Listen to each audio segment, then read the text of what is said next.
আলু বেগুন দিয়ে পাবদা মাছে এইভাবে একবার ঝাল বানিয়ে গরম গরম ভাতে এক টুকরো লেবু দিয়ে খেয়ে নাও, ব্যাস। তারপরে নাক টেনে ঘুম দিয়ে দাও দুপুরবেলায়। নমস্কার বন্ধুরা, আমার চ্যানেলে তোমাদের সবাইকে স্বাগত জানাই। আজকে ওয়েদার দেখে না আমার ইচ্ছা হয়েছে কি বলতো, বেগুন খেতে। তা বেগুন কি দিয়ে খাবো? আমার কি উৎপটাং না ভাবনা মাথায় চাপে, মানে ইচ্ছা জাগে হঠাৎ হঠাৎ। তো চিন্তা করলাম ইলিশ দিয়ে খেতে পারতে। ইলিশ না, ইলিশ সবে সবে খেয়েছি। এখন যদি বলি না হাজবেন্ডকে আবার ইলিশ খাবো, আমায় তাড়া করবে, যা দাম। তো এইটা পাবদা এনেছে, পাবদা দিয়ে আলু বেগুন দিয়ে একটা দারুণ ঝাল করবো। মানে বেগুন তো একটু ঝাল ঝাল না হলে ভালো লাগে না। এই দেখো মোটকু মোটকু পাবদা। হ্যাঁ, আমার খুব ভালোবাসার মাছ, কারণ কাটা কম। এই যে ইনি খুব ভালোবাসে পাবদা দিয়ে। এর আগে অনেকগুলো রেসিপি শেয়ার করেছি, বেগুন আলু দিয়ে কোনোদিনও করিনি। আজকে বেগুন দিয়ে খেয়ে দেখি, ঝাল ঝাল করে করবো। এই ওয়েদারে বেশ জমে যাবে, ঝুরঝুরে ভাত হবে আর এরকম। তো চলো শুরু করা যাক। উনুন ধরানো হয়ে গেছে, এবার কড়াইটা বসিয়ে দিলাম। কড়াইটা ঠিক মতো বসছে না, এই যে বসে যাবে, দেখো ঠিক আছে নাও। হ্যাঁ বসেছে। এবার মাছগুলোকে ভেজে নেব, তার জন্য এখানে আগে তেল দিয়ে দিই। আর এদিকে মাছগুলোকে লবণ হলুদ মাখিয়ে নিই। বাঙালি মানুষ গায়ে হলুদের কথা নাকি? বাঙালি মানুষ মাছ না হলে হয় নাকি? হ্যাঁ, তোমরা যদি জিজ্ঞাসা করো, ম্যাক্সিমাম লোক দেখবে এটাই বলবে মাংসের থেকে মাছটা বেশি ভালো লাগে। মাছের ঝোল হলে দেখবে আর কিছু লাগে না, লাগে আর কিছু। আমার তো লাগে না, আমার তো ডাল আলু সেদ্ধ হলে আর কিছু লাগে না। সাথে এক টুকরো লেবু দিলে আশীর্বাদ দিতে পারি, খুব খুশি হয়ে যাই। তেলটা পুরোপুরি গরম হয়ে গেছে, এবার একে একে মাছগুলোকে ভেজে নেবো। এত হাওয়া দিচ্ছে না, ধোয়া হয়ে গেছে। আমার ফাটবে না তো? সত্যি তো? খুব ভয় করে আমার। পাবদা মাছ একটু ফাটে, হ্যাঁ, কোনো গ্যারান্টি দিতে পারছি না। ওদের গ্যারান্টি আমি কি করে দেবো? মাছ চিংড়ি দেখো ভাজা হয়ে গেছে, আর একদম ভয়ে কোথায় দাঁড়িয়ে আছে। আমার থেকে 1 হাত দূরে, 1 হাত না 7 হাত দূরে। হ্যাঁ, বাকি মাছগুলো এক এক করে ভেজে নি, ভয়ে মরে যাচ্ছে। ভাজি আমি, উনি লাফাচ্ছে। তোমার এক্সপিরিয়েন্স আছে না, আমার তো এক্সপিরিয়েন্স নেই। সেটাই, এটা হচ্ছে ব্যাপার। কি হলো, এক্সপিরিয়েন্স দেখা দিল? সমস্ত মাছ ভাজার শেষে তারা লাফালাফি শুরু করেছে হনুমানের মতন। মাছগুলো যা খেল দেখালো, আমার গায়ে তেল ছিটেছে, এই লাফাচ্ছে। খুব খেল দেখিতে মাছ। এবার এই তেলের মধ্যে আলুগুলোকে ভেজে নেবো। এখানে আলু দেখো লম্বা লম্বা করে কেটে নিয়েছি, আর বেগুনগুলোকেও সেম ভাবে পুরো পাবদা মাছের মতো লম্বা লম্বা করে কেটে নিয়েছি। প্রথমে আলুটাকে ভেজে নিই। এবার আমি নিশ্চিন্ত, আমার হাতে তেল ছিটা একদম। হ্যাঁ,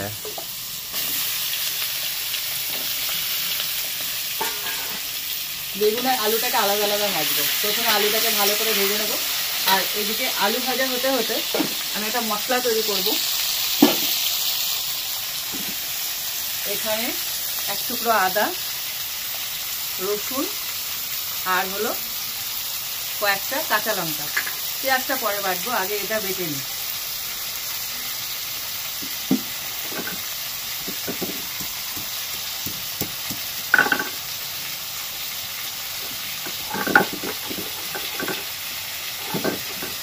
পাবদা মাছে একটু রসুন দিলে ঝাল করবো তো ভালো লাগবে। লঙ্কা রসুন আদা বাটা হয়ে গেছে, এইবার পেঁয়াজটাকে বেটে নেব। যেহেতু এখানে 8খানা পাবদা মাছ নিয়েছি, তার জন্য এখানে আমি 2খানা মিডিয়াম সাইজের পেঁয়াজ নিয়েছি। এবার মাছ যদি কম বেশি হয় তাহলে পেঁয়াজটা কম বেশি হবে। হ্যাঁ মানে কি, আমি সব জানি। কত যেন পরিমাপ জানে। দেখো আমার মশলাগুলো রেডি হয়ে গেছে, আর এদিকে আলুটাও ভালো করে ভাজা হয়ে গেছে। আজকে ধনেপাতা দেখতে পেলাম মনে হচ্ছে, এই জন্য মনে তো আনন্দ। আলুগুলোকে প্রথমে তুলে নিই, পুরো এরকম লালচে করে ভেজে নিই।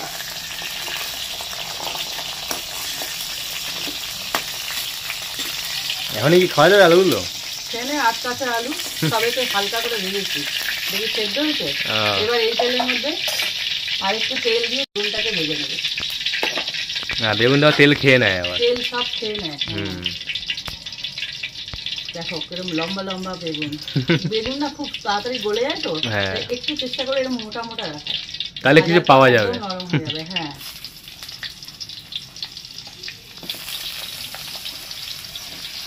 দেখো পুরো ভাজা হয়ে গেছে বেগুনগুলো। এবার বেগুনগুলোকেও তুলে নেবো, এই মাছের পাশেই তুলে নিই। ইয়া বড় বড় বেগুন, এক একজনকে দুটো করে দিলেই হয়ে যাবে। কিছু বল, চুপ করে রয়েছে, দেখো কি শয়তান। দুটো করে দিলে কি আর হয়? ওই জন্য চুপ করে আছে। আমি গুনছিলাম কটা আছে ওখানে। মানে আরো বেশি লাগবে? হ্যাঁ। ও, আমি তো ব্যাপারটা বুঝতে পারছিলাম না কিসের জন্য চুপ করে আছে। তেল দেওয়া হয়ে গেছে, কড়াই গরম আছে। এবার যে পেঁয়াজটা, কাঁচা লঙ্কা, রসুন সব বাটা, ওইটা এর মধ্যে দিয়ে দেবো।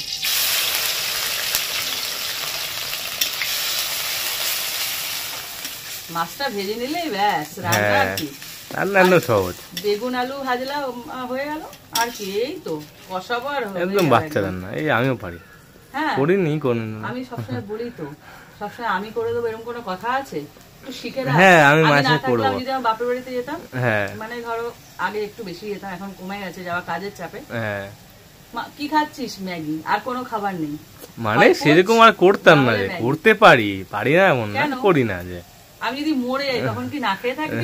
সেরকম বলতে আছে, এত সহজ। সেটাই, তুমি 200 বছর বাঁচবা এর মধ্যে। হ্যাঁ হ্যাঁ, 200 না, আমি 300 বছর বাঁচবো। এর মধ্যেই টমেটো কুচিটা দিয়ে দেবো। একটা গোটা টমেটো আমি কুচিয়ে করে রেখেছি। এবার এটাকে কষিয়ে নেবো ভালো করে। দেখো আমার টমেটো, তারপরে পেঁয়াজ, এগুলো সব কষানো চলছে। এদিকে মশলাটা রেডি করে নিই। আজকে একটু গুলে দেবো অন্য স্টাইলে, ভালো লাগে। দিয়ে দিচ্ছি লবণ। এটা তো একটু ঝোল ঝোল হবে, ঝাল কিন্তু ঝোল, মাখা মাখা নয় কিন্তু, সেই বুঝে লবণ। মানে পাতলা ঝোল? কি পাতলা ঝোল না, আচ্ছা, গাঢ় ঝোল। ঝাল ঝাল তো ঝোল হয়, হ্যাঁ, মানে গা মাখা মাখা ঝোল, আর একটু ঝালও হবে। না আমি দিচ্ছি ঝাল, তা ঝাল তো দিতেই হবে। হ্যাঁ, আর দিচ্ছি হলুদ গুঁড়ো, আর দিচ্ছি জিরের গুঁড়ো। এইবার এইটাকে একটু গুলে নেব, এটা নিউ স্টাইল। এতে কি হয়, মশলাটা জলে না, আর খুব ভালো কষানো হয়। এই গুলে নিলাম। এইবার এর মধ্যে দিয়ে দেবো।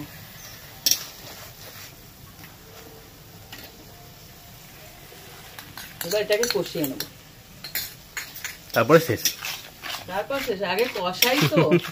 আর একটু কালারের জন্য কাশ্মীরি লঙ্কার গুঁড়ো দেবো, একটু কালারের জন্য। ঝাল ঝাল একদম করছি, একটু কালারফুল না হলে ভালো লাগে না। হ্যাঁ, ব্যাস এবার শুধু কষানোর পালা। আর একজন তো অপেক্ষা করছে, ওই যে ধনে পাতা। আহা, ব্যাপারটা দেখবে খেয়াল করে, টমেটো, চিংড়ি মাছ আর বেগুন যেখানে যায়, উফ, স্বাদ ছড়াতে ছড়াতে যায়, তুলনাহীন। আজকে আমি নেচে নেচে খাবো, বলার মতো না। বলতে এমনি আলু দিয়ে, ঝিঙে দিয়ে, পটল দিয়ে যেমন খুশি করো, কিন্তু তোমরা খেয়াল করে দেখবে বেগুন যেখানে পড়ে, উফ, কি যে ভালো লাগে। তোমরা পাবদা মাছ তো অনেক রকম ভাবে খেয়েছো, বেগুন দিয়ে ভাবে খেয়ে দেখো, সাথে আলুও দেবে। আমার মতো যদি বেগুন পেটু খাও তাহলে বেগুনটা একটু বেশি দেবে, আর নাহলে যদি আলুর দিকে থাকো তাহলে আলুটা বেশি দেবে, আর নাহলে একটু আলু দেবে। তো এটাকে কষিয়ে নিই। দেখো কি সুন্দর কালার ছেড়েছে, দেখো পুরো কষানো হয়ে গেছে। ঠিক এই সময় দিয়ে দেবো আলুটা।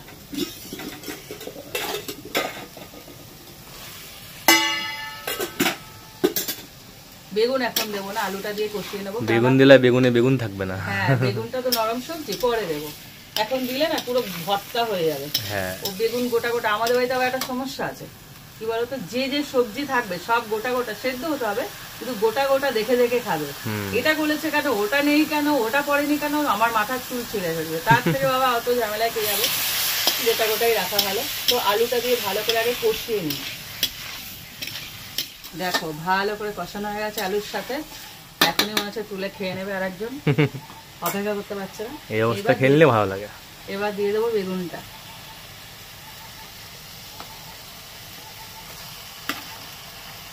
মাছ চলে আসছিল। মাছ গেলে হবে না, শুধু বেগুন তোমরা চলে যাও। হ্যাঁ, এইবার আলুর সাথে হালকা করে নেড়ে নেবো, কারণ ওটা তো ভাজা বেগুন, ও ভেঙে যেতে পারে। হালকা নেড়ে আমি জল দিয়ে দেবো, খুব বেশি কষাবো না। তোমরাও কষাবে না, কেননা বেগুনটাকে প্রথমে ভালো করে ভেজে নেবো। তো বেগুন দিয়েও হালকা করে কষিয়ে নিলাম, বেশি নাড়াচাড়ার দরকার নেই। এবার দিয়ে দেবো জলটা। জলটা কিভাবে দেবে বলো তো? ঝাল কাকে বলে, একটু মাখা মাখা ঝোল থাকবে সেই অনুযায়ী জলটা দেবে। আর আলুটাও সেদ্ধ হতে হবে, সেই বুঝে জলটা দিতে হবে। একদম পুরো টেলটেলে ঝোলও না, আবার একদম মাখা মাখাও না, মাঝারি। হ্যাঁ মাঝারি। দেখো লাল ঝোল। এই মাছটা এখনই দেবো, মাছটা দেওয়ার আগে না চেক করে নেবে বেগুন তো সেদ্ধ হয়ে গেছে, ও তো ভাজাই ছিল নরম সবজি, আলুটা যেন সেদ্ধ হয়ে যায়। আলুটা সেদ্ধ না হলে কিন্তু মাছ দেওয়ার সঙ্গে কতক্ষণ আর ফোটাবো, 2 থেকে 3 মিনিট। আলুটা চেক করে নেবে। এবার আমি একটা একটা করে এদেরকে বুম পাড়িয়ে দেবো। না ঘুমিয়ে পড়ো। আর নিচে কালি ফাটকা ফাটছে নাকি? হ্যাঁ ওটা ফাটবে, এতক্ষণ মাছ ফেটেছে, এবার কাঠ ফাটছে আর কি। মাছগুলোকে ডুবিয়ে দেবো, কারণ এখানে তো বেশি ঝোল দিইনি। ঠিক এরকম মানে গা মাখা মাখা, দেখো ডুবছে না, এরকম একটা হালকা ঝোল থাকবে, এইভাবে নামাবে।